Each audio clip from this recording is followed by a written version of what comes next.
Hello, welcome to another episode of Rando Rob. My name is Rob, and on this show, I share random items from my collection of collections. I have acquired literally thousands of things throughout my lifetime that all fall into certain categories, and I like showing them off. I like talking about them. I like talking about the stories about when I found them or received them.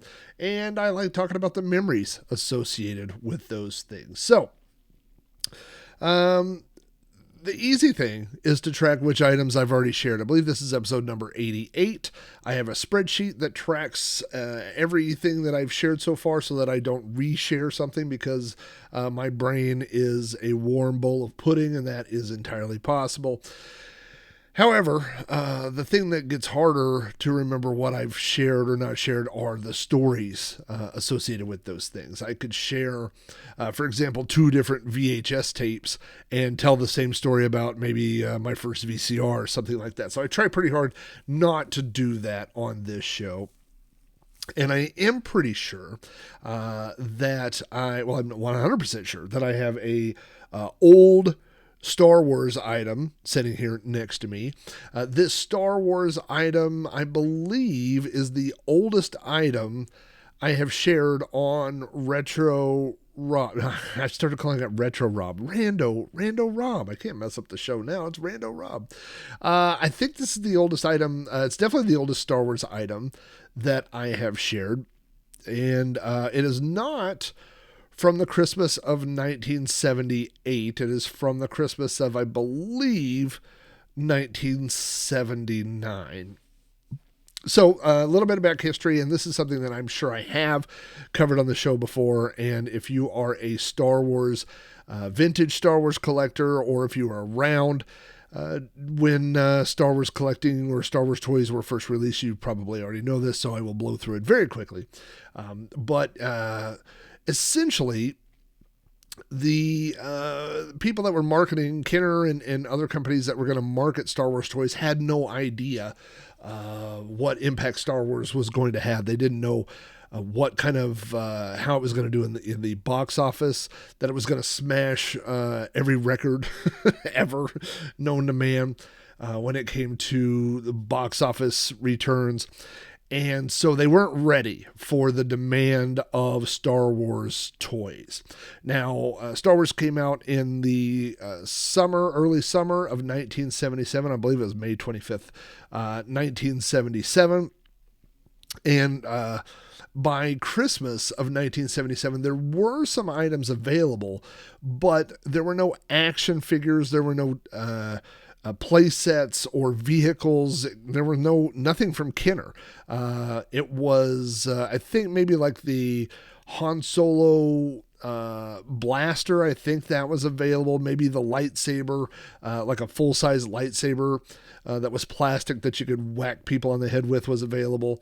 There was the inflatable R2-D2 bopper thing that you could punch. So there were some things that were available, but not all the action figures and toys that we would associate with Star Wars and Star Wars toys and Star Wars collecting. That didn't come until 1978. So by the Christmas of 1978, there was still a huge demand for Star Wars toys. And so that Christmas, from Santa, I received the TIE Fighter, the X-Wing Fighter, and the Land Speeder. I mean, these were the three biggies at the time, and all the action figures that were available in 1978. Now, Star Wars line launched with, I think, 12 action figures, and there may have been a few more available by Christmas of 78, but it wasn't that many. So my stocking was just full of Star Wars action figures. It was a very, very Star Wars Christmas. It was a wonderful Christmas. We got a VCR in 1978 that came with a black and white camera, and I have that Christmas. I still have it digitized. I have the recording of that Christmas of me open up my stocking and finding every Star Wars action figure and saying, "Oh, it's the Death Star droid," and all the going through every figure and just running around and there's almost a sense of frustration, I think, from my parents, and who hasn't been frustrated with a kid on Christmas morning, because I have all these presents to open and all I want to do is run around with a TIE fighter and an X-Wing fighter and play with Star Wars for the rest of the morning. I think they really had to get me to sit down and focus to keep opening my other presents. So other things were released in later years, right? And so I believe in 1979 was the year that I got two more big Star Wars toys. One was the Millennium Falcon, and the other was the Death Star. I think those are both 1979 toys. The Death Star, which is what we're going to be talking about today, didn't look anything like the Death Star. I mean, if you had to choose one shape to say what shape is the Death Star, most people would say round. You might say sphere. It was mistaken for a moon in the movie, but in the Kenner toy line, it was as if, first of all, if you took not the shape of a sphere, but the shape of a cake, a cylinder that's flat on top and flat on bottom, more or less. And then you took a slice of cake and pulled that out. That is the shape of the Death Star toy. It is trapezoid. I guess it's a three-dimensional trapezoid. It is curved on the outside to kind of represent the outside of the sphere of the Death Star. It's skinnier on the inside. It kind of goes in to a narrow point, and then there are multiple different levels. And each of the levels of the Death Star toy has represents a scene from the movie. So in the very top level, for example, there's the big gun, and that was the big giant gun that they used to shoot and blow up Alderaan. And so then the next level, I think the next level is the retractable drawbridge that Luke and Leia swung over in the movie, and it came with a little rope, where you swing people over and stuff. So you could, it had the tractor beam on the outside where Obi-Wan could go and disable the tractor beam on the big tower, the catwalk that went around the tower. So you could reenact all these different scenes from the movie. It was super cool. It was super expensive. It was very, very expensive in compared to, the price of other toys. And it was like, I don't want to say it wasn't a great toy, but I mean, there was just not that much you could do with it. You could play with your figures on each of these things, but after a while you would go, I could just play with my figures in the backyard or on my bookshelf or flying around in spaceships and things like that. So it kind of had limited appeal. It was also very large, so it was difficult to store. It was kind of flimsy. It was the in between the levels were these plastic girders that tended to break. The graphics on the outside were printed on these sheets of cardboard, and so those cardboard sheets tended to rip or get lost or removed. So it just wasn't a very durable toy, especially, for a play set that kids are going to play with. Now, my original Death Star eventually broke, I should say. The girder snapped. Somebody stepped on it or sat on it or did something. I don't know, but it did break. And so when that happened, there were only a few things that you could save or salvage from the Death Star. One was that gun. So everybody had the big giant gun. Even if you didn't have a Death Star anymore, you still kept that gun. But the other thing that I have and that I kept all these years is the trash compactor. Now, if you have ever seen Star Wars, you know that there's the scene where Han Solo and Luke Skywalker show up to rescue Princess Leia. They go to the detention block. When they come out, their exit is blocked by stormtroopers. And so Princess Leia shoots a hole, and they, along with Chewbacca, jump into this trash compactor, which Seems to be a bad situation when this one-eyed monster comes up from the trash garbage and tries to drown Luke, and then gets worse when the walls begin to close in and almost smash our heroes until C-3PO and R2-D2, who are in another location, are able to turn off the trash compactor. So, in the bottom of the Death Star toy was a trash compactor. And I will show you, this is the trash compactor. This is my trash compactor from 1979, I believe, from my actual Death Star toy. Now, originally, it had, as you can see it, if you're listening and you're not looking, it is a plastic cube, rectangular. There are slots for windows on the side. Now, originally, I believe this had, I know it had, plastic windows that fit into those window gaps. Mine doesn't have the windows anymore. They popped out.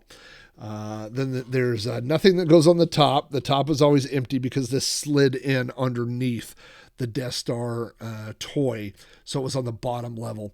Now, on one side, you have a door that pops open. I should say that all the molding of the Death Star is orange, and then the floor inside and the pieces that snap on and attach that we'll be talking about are in a blue color. So on one side of the trash compactor, we have this door that kind of pops open. It's hinged at the bottom. It snaps on, snaps off. A lot of times when you find it, this thing is gone and broken. But on the other side, there is a corkscrew that we can see. And this is one of the world's most simplest to operate toys. If you look down in there, the handle that attaches to the corkscrew is just this big threaded thing, and it attaches to a movable wall. So the idea was you would move the corkscrew all the way back, and that makes as much room as possible. This also came with simulated garbage for the garbage chute, which was little squares and cubes of colored foam, and you would fill the Death Star trash compactor up with foam. Now, Kenner used that foam on several different toys, and it never lasted. The foam degraded. There was I have a Chewbacca Mandalorian action figure carrying thing, and the foam is gone on it. I had the Yoda Dagobah playset, and it had foam, which was a little area that was supposed to be like quicksand that R2-D2 could sink down into, and that foam deteriorated. So the foam just basically rotted, just from age. But you could put whatever you want in the little trash compactor here. But the idea is that you would put the characters in there. And so I'm showing it from the top for the camera. So imagine you're looking down, and then you would turn this knob, and the wall slowly moves in and will eventually smash our heroes. Now, it doesn't go all the way to the end. It only goes from about the 1/3 position to about the 2/3 position. It doesn't retract all the way, and it doesn't smash all the way. But if you had this thing filled up with the foam, little garbage and stuff, it would be enough to make the idea is you get it full enough to where when you turn the corkscrew all the way, that all that trash and everything pushes up against that door, and the door will pop open, and that would be how our heroes would escape. Now, I'll kind of lie. I kind of lied because it does go back pretty far. It goes back further than 1/3. I mean, it probably goes back to like, I don't know, maybe an eighth or something up against the back wall. But when you close it, and I'm sure this was designed in a way to where, or to close at a level. They probably, my guess is that they got a bunch of 5 to 7-year-olds and said, stick your hand in here. And at what point does this have to stop where it can't really smash your hand? And if you look at how far that closed, my guess is that's what they came up with. That's about the average size hand for a 5 to 7-year-old. So this came with, as I said, it came with plastic windows that popped in the side, and they were all one piece on each side. So it's all 3 windows that popped in. Those tend to disappear over time. It came with the foam that went in, that was the trash, but it came with something else. it came with an action figure. Not really an action figure per se, but it came with this little green monster, which I will hold up to the camera now. It kind of looks like uh, a cross between maybe the Loch Ness Monster and a pterodactyl. I'm not really sure. Like, if you remember the green monster that stuck its head up from the garbage that had one eyeball, he stuck his eyeball up and blinked bloop, bloop, in the movie. Now this figure has much in the movie. That's all we got to see, that and some tentacles. This one doesn't really have those same kind of tentacles, but we can look at what he does have. He has a big dorsal fin, almost like a Stegosaurus, I suppose. On the back, he has these two trailing kind of legs, and then on the side, he has wings or fins, whatever that would be. And then if you look at the front of the body, he has a very ferocious looking mouth, a big mouth that has been sculpted. Now, this thing is all one piece. It's kind of a green rubber thing. And I've been holding out on you. The name of this figure, or this creature, is the Dianoga. The Dianoga is the name of this guy that lived in the trash compactor. So he came with the trash compactor. And so what I will do is I'll unscrew this just a little bit and put him inside here. And so you could see that the trash compactor, the Dianoga lived there in the trash compactor along with trash.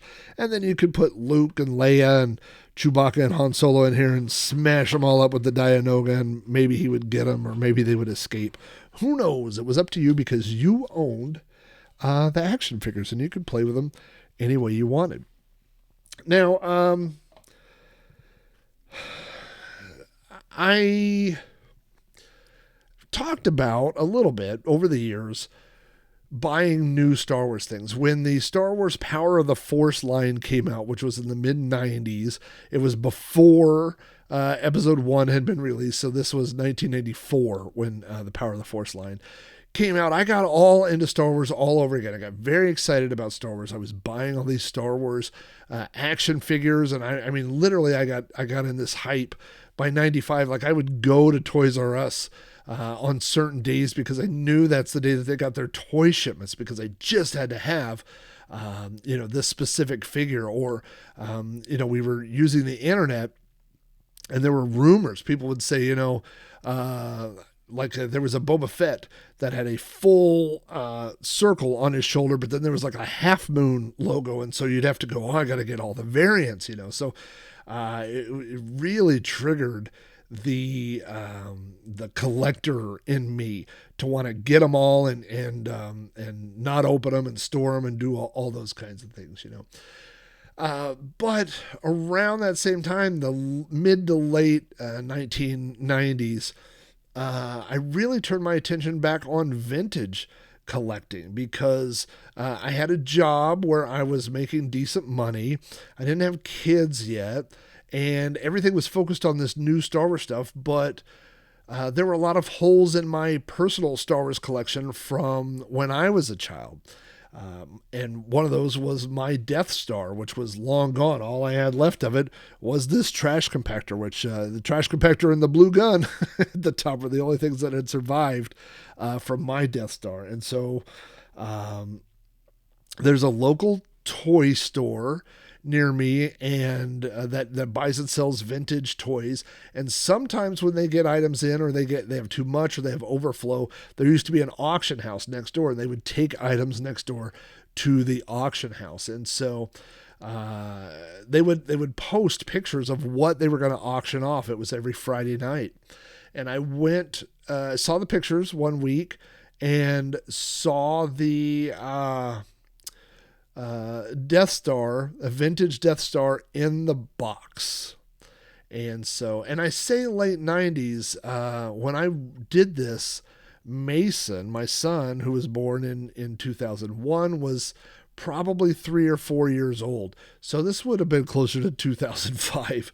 But I went to the auction and I ended up purchasing or winning in the auction the vintage Death Star in the box. So it's a brand new Death Star. Now the box is kind of beaten up, but it's all there. And it had been opened and resealed, but all the parts, everything to the Death Star is inside the box. So I do have a vintage complete Death Star that's not assembled. It is in the original box, and I love it. When I look at the box, it reminds me of that Christmas finding the Death Star underneath the tree.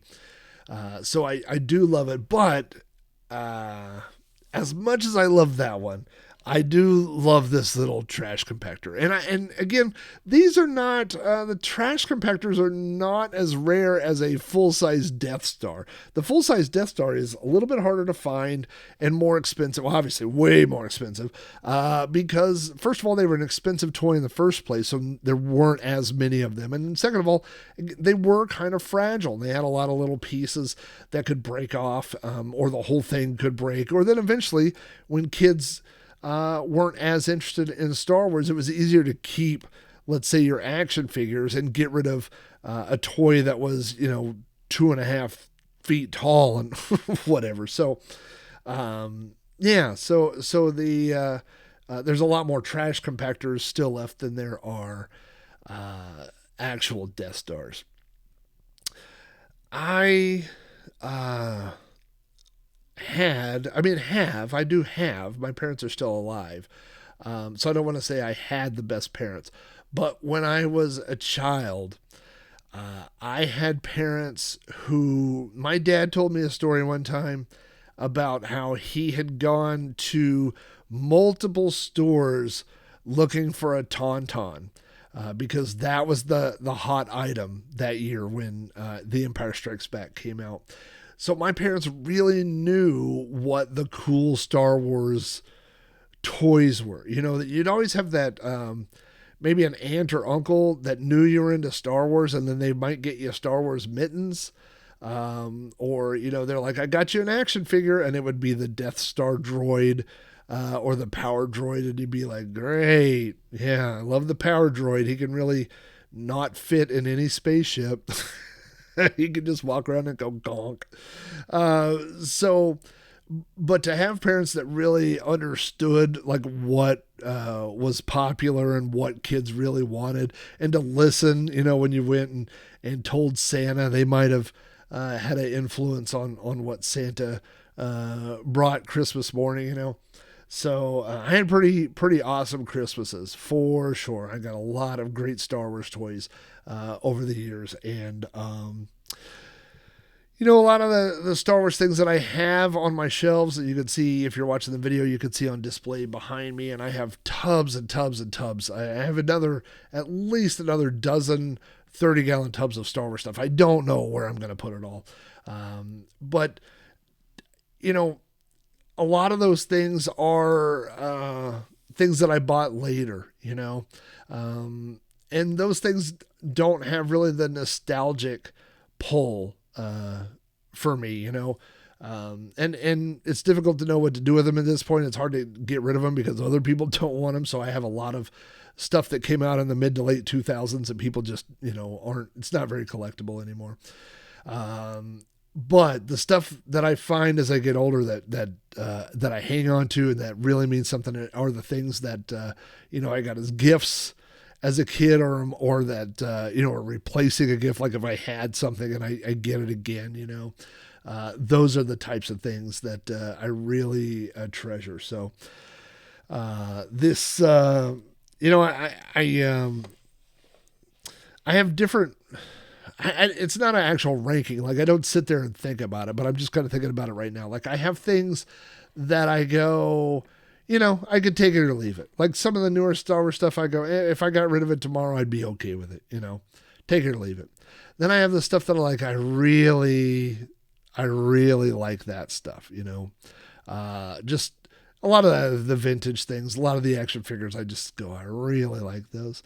And then there are things that I go, I will have until I'm dead. Until I die, until I leave this earth, I will own these items. And this trash compactor is one of those items. I will never get rid of it. I don't have any reason to get rid of it. I will own it until I die. Even if I got rid of 99% of my collection, if I had to just pick a very small subset of things to keep, it would be the things that I received as a child, and this would be one of them. So I hope everybody is enjoying the vintage episodes of Retro, God bless America, of Rando Rob that I have been putting up. You can find all the episodes of Rando Rob on YouTube. You can go to youtube.com/Rob O'Hara. There is a Rando Rob playlist, so you can go right there, and I'm uploading those one a day during the weekdays. And they still have their original numbers. So if you see these, like this is number 88, this is a new episode, but if you see the, older episodes, 1, 2, 3, 4 up so far this week, we'll get 5, 6, 7, and 8. Those are, older episodes. So, I hope you're enjoying those. Also, I did add a feed. You can find it on iTunes. If you go to iTunes and look for Rando space Rob, you'll find it. I tried that earlier. It's the only feed that comes up.